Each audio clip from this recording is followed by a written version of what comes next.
Hey guys, what's up and what's going down? How are you doing today? It's the Dizzy One here, back again, once again, and today we are taking on the all-time Grizzlies, led by one of the top 3 Rookie of the Year candidates, Joe Blivius, a created player, so we'll have to see how it goes in this game. Right off the bat, Blivius setting a big screen for Ja Morant and a monster slam over Baron Davis. The Memphis Grizzlies don't have that much all-time talent on their roster, but they have very good depth down low with players like Zach Randolph and Pau Gasol, Joe Blivius, Jaren Jackson. This is going to be an interesting matchup because we tend to focus more on the perimeter while their game focuses a lot on post play and their big guys. I can't wait to see what's going to happen. Let's get it. LaMelo Ball bringing it up slowly, being guarded by the reigning Rookie of the Year. And he just lobs it up to Zerbo with no regard for the defender. And it was almost a turnover, but Zerbo found a way to maintain it and throw it down for 2 points. John now trying to find a way around LaMelo, like so many players have already done this season, but instead he gives it to Pau, who fades away at the elbow and knocks it down over Zion Williamson.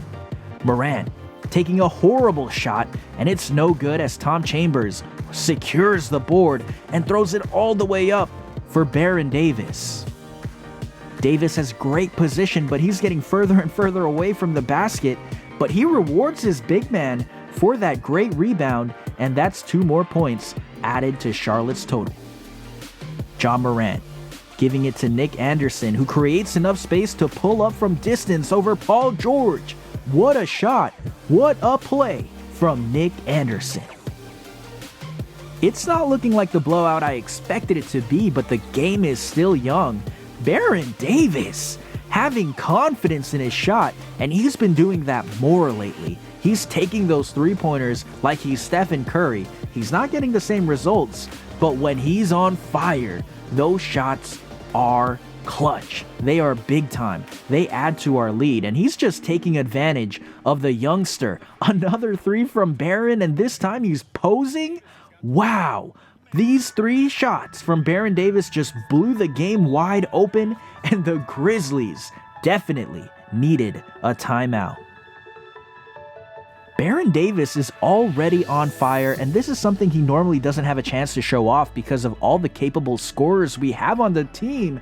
And Deladon with a big-time shot over the outstretched arms of his defender, adding 3 more points to the total. We get the rejection on Zach Randolph. They give it up to Baron, who's open in the corner. Deladon again? Another 3-pointer. Big-time baskets from 2 unlikely sources. Davis and Deladon have taken advantage of their opportunities, and they normally don't get that many because we have shooters like Kobe and Zerbo, and we want them to have the ball more. But man, it's good to see them getting those shots up and in. The Mamba now being overpowered. He's on a mismatch against their best player, Joe Blivius. Up and through the Mamba for 2 points. Bad shot by Jason Williams. White Chocolate couldn't get it to go, but Joe Blivius there to clean up the mess. My goodness, he is a beast. Kobe just deciding to pull up. The defense was horrendous. They were there, but then they weren't really there. What a shot from Kobe. That's just pure and utter confidence. Nick Anderson now has the opportunity to do the same thing, but he decides to pass it up. That's the difference from the Mamba mentality and the Nick Anderson mentality. It's still 2 points for Memphis, but my goodness, our team is going off every which way. Here's the lob to Dwight. What a pass from Zerbo. My player just going off this game. You just already know. We're taking advantage of the perimeter defense because they just don't have the players. They don't have anyone that can fully match up against the caliber of stars that we have on our team on the perimeter. They're beating us on the inside, no doubt. Dwight Howard, he's getting manhandled from time to time, more often than not. And Baron Davis just attacking strong on one of the best defenders in the NBA. What a shot. That layup was crazy. And it's just utter chaos right now. We end up with the ball somehow. And Kobe throwing it down on the other end. The Mamba has been unleashed, but he passes it to LaMelo, who then passes it to Zerbo. Pau Gasol, too slow on the closeout, and that's another three-pointer for Zerbo and the Hornets. Zion now trying to back down Pau, but it's all just a distraction as Kobe runs out for three, has the mismatch on Oblivious, and gets it to go over his face. Kobe wants Oblivious again, and this time Oblivious with a fadeaway over Kobe Bean. LaMelo now with the ball, and there have just been so many mismatches every which way because of all the screens that are going on. Zerbo now has Shane Battier on him. One of the best defenders, most versatile defenders all time. A guy you wouldn't complain if he was on your team, but you definitely hate it if you were going up against him. Zerbo just pulled up against it. Kobe now has the ball, and he's just putting on the moves against Tony Allen, and he just threw it up to a gliding Zion Williamson.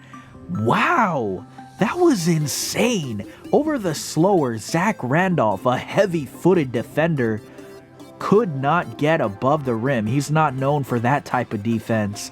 But oh my goodness, John Morant just trying to find a way to keep his team in the game, and that was the best option he had, a drifting three-pointer. Kobe now attacking again. This time he gives it to Deladon. A lot of great perimeter defenders for Memphis, but they just don't have what it takes to keep up with the caliber of scorers that we have on our team. And Baron Davis showing off some of that athleticism, attacking right to the rim, getting over and around every single defender. And now Zerbo, wide open, bang, bucket, it's good. Here we go again. Baron Davis gets rejected. Dwight Howard gets rejected. Oblivious looking like Oprah. You get a block, and you get a block, and you get a three. Rudy Gay. The game is already pretty much out of hand. It's practically over, but we're still seeing some of the capabilities that this Memphis squad can dish out, which is a great thing because we may very well end up facing them in the first round of the playoffs because we are arguably a number 1, number 2 seed. It could end up being we might fall to number 3, but we've been on a pretty good winning streak as of late. And Memphis is just one of those teams that are barely in the top 16. They are roughly around 14 to 17. And these guys might just be one of those teams that we face because there are no conferences. It's based off of 1 through 16 in the league. So we have to keep an eye out for what Memphis likes to do. And so far, it looks like it might just be pretty easy if we end up going up against them. But that's going to do it for this episode, guys. Thank you so much for watching. 85 to 65, the final score. We put on a show in front of this FedEx Forum crowd. What a game. Stick around for the cutscene because it is crazy. Where do I rank? Yeah. Well, I mean, I'm the best scorer in the league, point blank. And why is that? Come on, Kristen. You seen what I can do out there. I'm a bucket. A walking bucket. It's just that easy for me out there. We are starting to move on up in the food chain. We're the player of the month. Thank you guys so much for watching. I'll see you guys next time.